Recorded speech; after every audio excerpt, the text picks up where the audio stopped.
Well, good morning, everyone. I'm so grateful to be able to be with you uh, on this weekend, this really full and complicated weekend, being part of, Martin Luther King's celebration of his birth, as well as leading up to inauguration. This really important inauguration. I'm glad to be with you. Well, and then I wonder, what do I have to contribute? I was taught a whitewashed version of Martin Luther King. And this is really where I want to start, because King's legacy is being further whitewashed today. For a lot of people, it's been turned into being nice to each other. I don't know if any of you have come across this, but a couple of years ago in one of my son's classrooms, the teacher had turned Martin Luther King weekend into random acts of kindness. And there's a number of schools that have pushed this idea that that to celebrate Martin Luther King is to be kind. In fact, here's some text from one of the websites as I started doing research on it. This is what some educators have put forward. Dr. Martin Luther King Jr. is known for spreading the word of peace and kindness for all people. He believed that every person deserves to be seen as a whole individual person. As a prominent spokesperson during the civil rights movement, Dr. King routinely participated in acts of kindness for all people.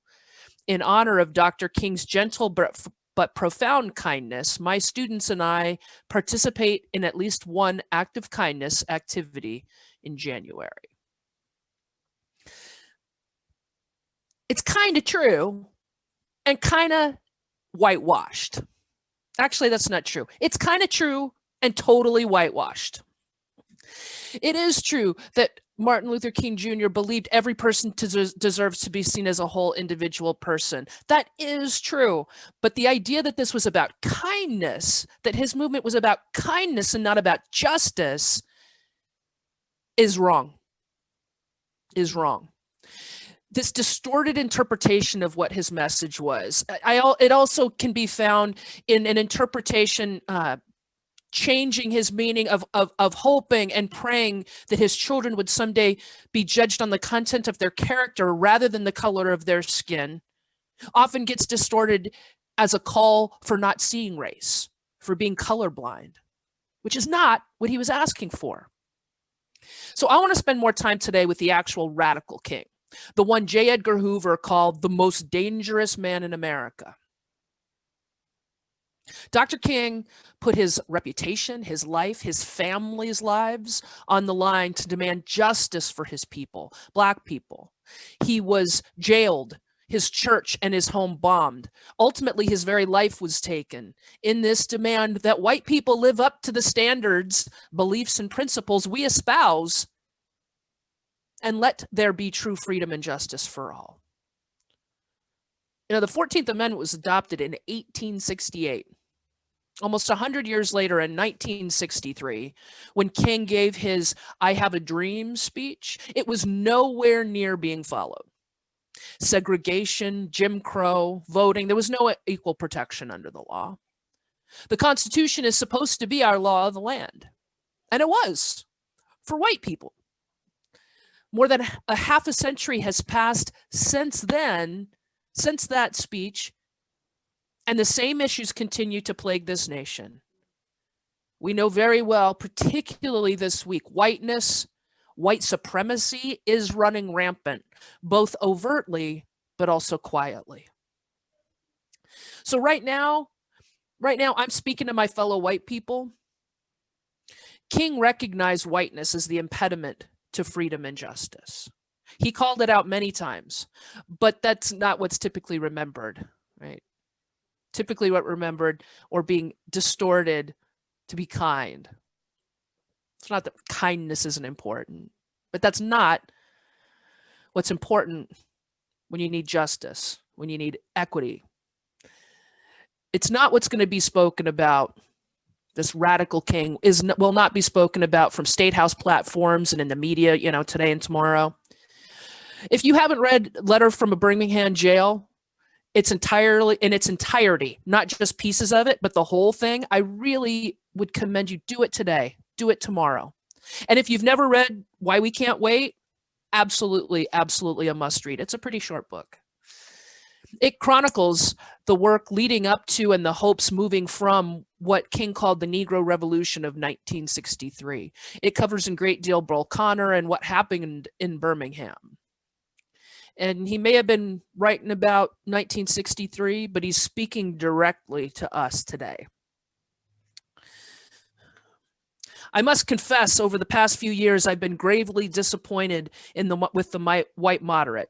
I've almost reached the regrettable conclusion that the Negro's great stumbling block in his stride toward freedom is not the white citizens' counselor or the Ku Klux Klanner, but the white moderate,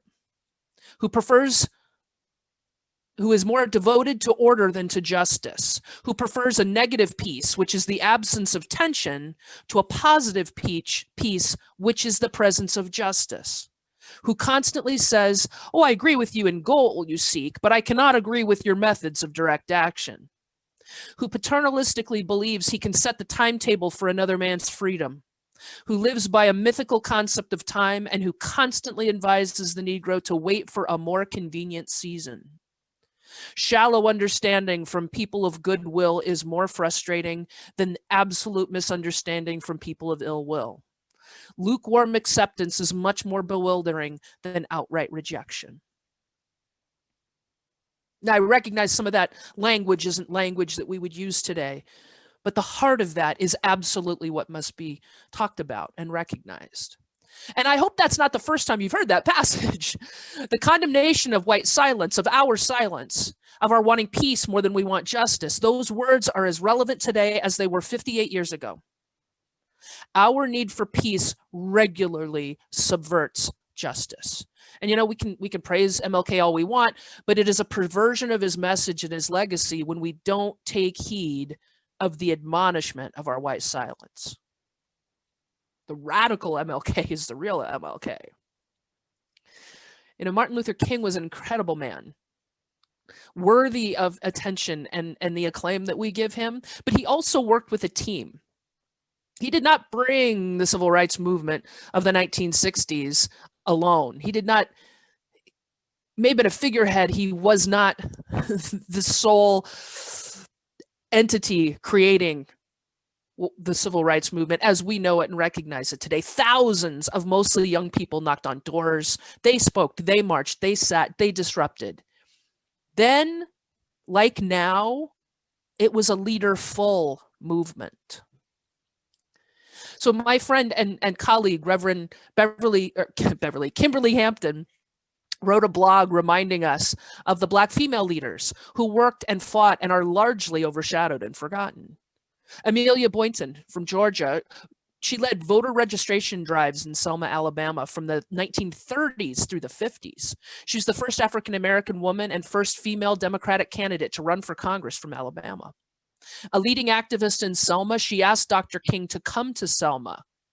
The Southern Leadership Council set up their headquarters in Boynton's home. She helped lead the march across the Edmund Pettus Bridge and was badly beaten on that day that would become known as Bloody Sunday. Fannie Lou Hamer, from Mississippi, community organizer most of her life. Mrs. Hamer worked with the Student Nonviolent Coordinating Committee, registering Black people to vote. She was instrumental in organizing Mississippi's Freedom Summer and co-founded the Mississippi Freedom Democratic Party. Frankie Muse Friedman from St. Louis. She was a lawyer. The 1949 NAACP suit, she was the lawyer in that suit against the St. Louis Board of Education and the 1954 case in the St. Louis Housing Authority, which ended legal racial discrimination in public housing. And here's a quote from her. During many of those years, some of the action I would take filing these suits, I was called a troublemaker. But we have an obligation to speak up, speak out, and take whatever action is appropriate in a positive, effective, and meaningful way. We have to take a stand. We have a duty. She was the first woman appointed to the United States Commission on Civil Rights. As a freedom fighter in St. Louis, the St. Louis chapter of the NAACP has dedicated a bronze statue in her honor downtown. Now, Coretta Scott King, who was an activist in her own right before she even met Martin and continued well after. A peace activist in her student days at Antioch College, she fought for full employment, equal economic opportunities, peace, LGBT causes, racial justice, women and children's rights, healthcare, educational opportunities, nuclear disarmament, and environmental justice. And I'm also going to lift up Bayard Rustin, who was an organizer. He started organizing as a youth in the early 1940s. He was gay. He was a key advisor to King and the architect of the 1963 March on Washington for Jobs and Freedom. You know, it's tempting to yearn for a person, a figurehead, a leader, but leadership wasn't that way then, and it isn't that way now. Today's movements for justice are also leaderful movements. The resistance to police brutality that happened across this nation this summer, that resistance started in Ferguson. The success of indivisible groups, of the Women's March, of Standing Rock would not be what they are today without Ferguson. Those young people mourning the murder of their friend refused to go home, refused to be cowed. They demanded justice. They were fueled by love, love of Mike, love of their friends and their families, love of their community. And that spark caught fire, and our nation is different because of it. Our nation is better because of it. Our future is hopeful because of it. If we're going to remember and admire Martin Luther King for who he really was, a radical, the most dangerous man in America, if we're going to remember and admire Fannie Lou Hamer, Frankie Muse Freeman, Amelia Boynton, Bayard Rustin, Coretta Scott King for the work they did demanding justice, then we must also recognize and admire today's leaders of the movements for racial justice and equality. And there are so many. I'm going to lift up a few names like Kayla Reed, Brittany Packnett, Bree Newsom Bass, J. Marie Hill, Kathy Mama Cat Daniels, Mariam Kaba, Red Fawn Fallis. Now is the time to give credit where credit is due. Now, within our own movement, within Unitarian Universalism, this is alive and well also. The Black lives of Unitarian Universalism is leading us to live into the principles and truly be the faith tradition we aspire and claim to be. Some names you need to know and watch out for are Leslie Mack, Lena K. Gardner, Reverend Kimberly Hampton, Dr. Takia Amin, Reverend Michael Slack, Paige Ingram, Reverend Kimberly Quinn Johnson. These are just a few. So what should we be doing as Unitarian Universalists? Well, we should support the individuals and organizations that are leading the way. As UUs, we should be joining with the Black Lives of UU and DRUM, which is the Diverse and Revolutionary UU Multicultural Ministries. We should join them in their call for UU congregations and the Unitarian Universal Association to add an 8th principle. This 8th principle reads, we, the member congregations of the Unitarian Universalist Association, covenant to affirm and promote journeying towards spiritual wholeness by working to build a diverse, multicultural, beloved community by our actions that accountably dismantle racism and other oppressions in ourselves and our institutions. That's the 8th principle. It's something that every congregation has the ability to study, adopt for the congregation, and to work towards the association adopting it as our 8th principle. You can also keep doing the work that I'm sure you're doing, dismantling white supremacy. You need to be talking about it. We need to be talking about it. We need to take small actions in our lives inside and outside the congregation. And you know, when it comes to working outside the congregation, y'all don't have to start anything new. There's people that have been doing the work. Join with the groups that have been doing the boots on the ground work to dismantle systems of oppression. You know, in the school systems and public transportation, whatever's happening where you are, Somebody's doing the work, and you can join them, and you can make a difference locally. Now's the time for us to dig deep, to go beyond the shallow understanding and listen to King's admonition from that Birmingham jail.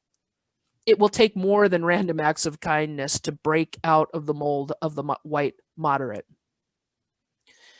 Now, I can't preach today and not talk about what happened at the Capitol last week. It's easy to look at this group of obvious white supremacists and say, you know what, that's racism. And that's not me, so I'm not a racist. We're not like them. And that may be true. We're not just like them, but we're kin. Those are our cousins. Those are our neighbors. Those are our coworkers. Those are the people we went to high school with, people we work out with next to, at the gym. Those are some of people in our congregations. Those are gadflies. The last few years, middle-class, suburban, mainstream white supremacy has been given the permission to be out in the open. White supremacy has never solely been the product of white poverty-stricken ignorance. That's a lie that we've been happy to believe, thinking it would keep it at a distance from us. But we're all complicit for all the reasons King talked about. We'd rather have order than justice. We don't want to be uncomfortable or make anyone white uncomfortable by doing the work of facing and rooting out the white supremacy that is part of us and part of our communities. So those of us that are white, we have to fight against this racism. We have to do it every day. I tell you, we got to do more than just talk about it. We can't educate ourselves out of white supremacy, because if we could have done that, we would have done it already.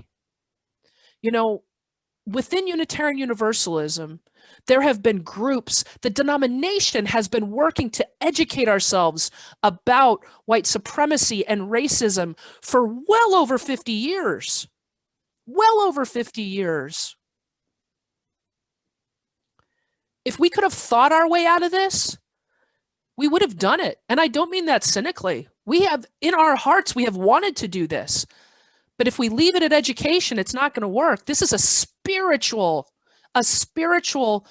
work that has to be done, because it requires change. And true change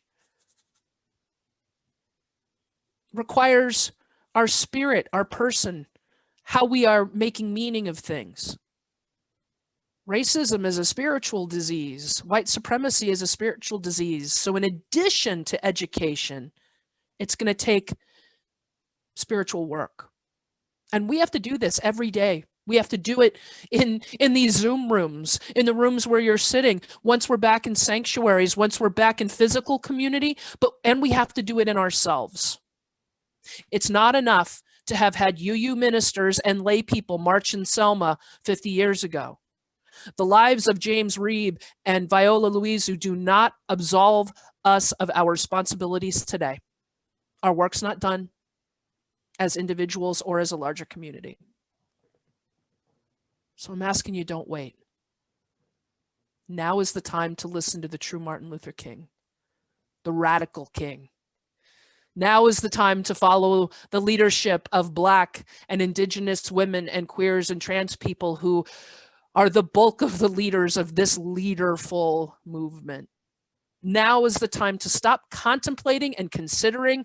Now is the time to do the inside work and the outside work. Now is the time to be extremists for love. Amen.